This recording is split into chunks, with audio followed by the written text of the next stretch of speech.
Hello बच्चों। आज हम क्लास 10 के एक्सरसाइज 3 डिस्कस करने जा रहे हैं, जिसमें हमारा 3.1 एक्सरसाइज जो है उसका पहला क्वेश्चन हमें बोला गया है। हमें फॉर्म करनी है लीनियर इक्वेशन जो हमें प्रॉब्लम दे रखी है और उनके सॉल्यूशन निकालने हैं ग्राफिकल मेथड से। ठीक है, चलिए बढ़ते अपने पहले क्वेश्चन की तरफ। पहला क्वेश्चन दिया हुआ है।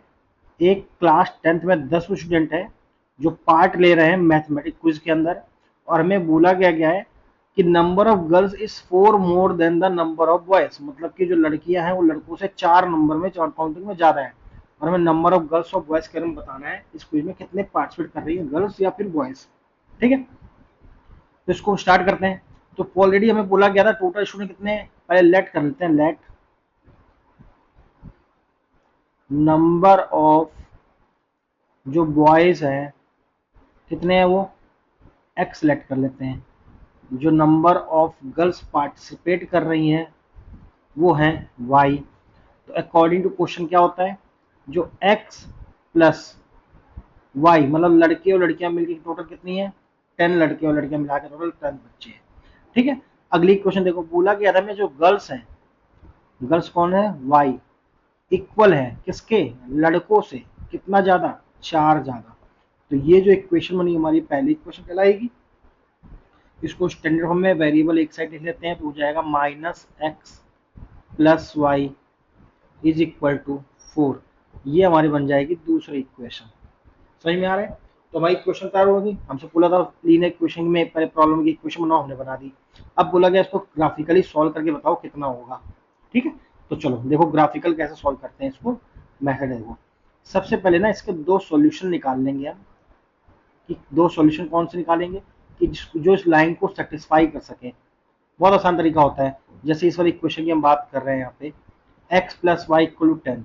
लेट हमने x लिख दिया यहाँ पे वैल्यू, यहाँ पे y की वैल्यू लिखनी है। हमने मान लिया x की वैल्यू अगर 0 होती देन y की वैल्यू कितनी हो जाएगी, 10 हो जाएगी। बहुत सिंपल है ना। सिमिलरली अगर मान लेते हैं थोड़ी देर के लिए y की वैल्यू अगर 0 होती इस इक्वेशन में, तो x में कितना आ जाता, 10। तो समझ में आ रहा है कितना आसान क्वेश्चन है। चलिए इसी तरह इस वाले सेकंड वाले की भी इक्वेशन बना लेंगे। ये इक्वेशन के थ्रू हम ग्राफ में इसके पॉइंट्स प्लॉट या इक्वेशन को प्लॉट कर पाएंगे। ठीक है, तो ये बहुत जरूरी पार्ट है। तो x और y इक्वेशन ली। लेट अगर x की वैल्यू 0 हो जाती तो ये पूरी टर्म तो 0 बन जाएगी। क्या बचा, y इक्वल टू 4। तो यहाँ लिख देंगे y इक्वल टू 4।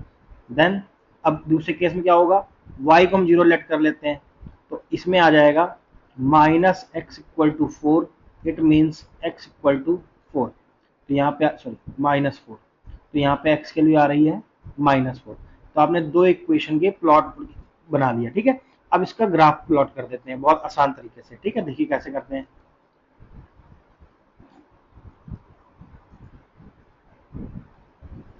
एक लाइन खींच लो आप हॉरिजॉन्टल वाली, एक आप खींच लो वर्टिकल वाली।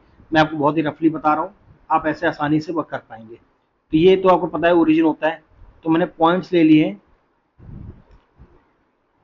डिफरेंट, मैं दो का गैप ले रहा हूँ, 2 4 6 8 एंड 10। सिमिलरली ऊपर की साइड भी ले लेने, 2 4 6 8 10।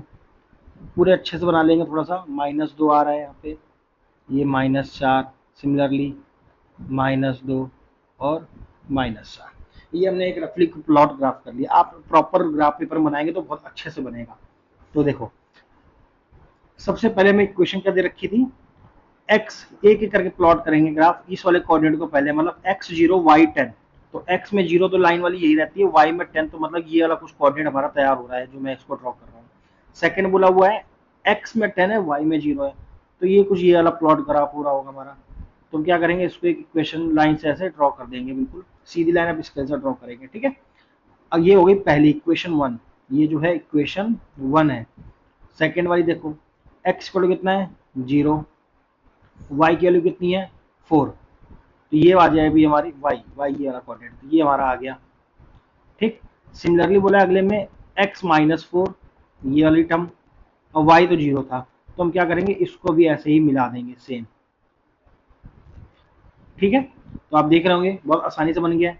तो इससे अगर जो प्रॉपर वे में ग्राफ अगर बना होता, प्रॉपर ग्राफ पेपर होता हमारे पास, तो कुछ इस तरह होता है क्वेश्चन, कोऑर्डिनेट हमारे निकल आते। और यहाँ पे जो जहाँ पे दोनों लाइन इंटरसेक्ट कर रही है ना, वो हमारे आंसर होते हैं। जैसे यहाँ पे पॉइंट जो रफली देखा जाए तो x में आ रहा होगा 3 और y में आ रहा है 7, तो यही हमारे एक्चुअल में आंसर भी है। पहला वाला पॉइंट हमारा x को शो करता है, दूसरा वाला y को। हमने x किसको माना था? लड़कों को, मतलब लड़के कितने हो गए 3 और लड़कियां कितनी है 7। दिख रहा होगा आपको बीच में गैप भी 4 का आ रहा है, मतलब क्वेश्चन पूरा सेटिस्फाई हो रहा है बहुत ही आसान तरीके से। ठीक है, तो आप देख सकते हैं हमने कितने आसान तरीके से ये मेथड सीख लिया है। इसका सेकंड पार्ट है वो आप लोग खुद डिस्कस करोगे, मतलब आप लोग अपने आप सॉल्व करने की कोशिश करोगे। अगर आपसे नहीं होता है तो कमेंट करोगे ताकि मैं उस क्वेश्चन को आपको करा पाऊँ। ठीक है guys, thank you so much guys for watching.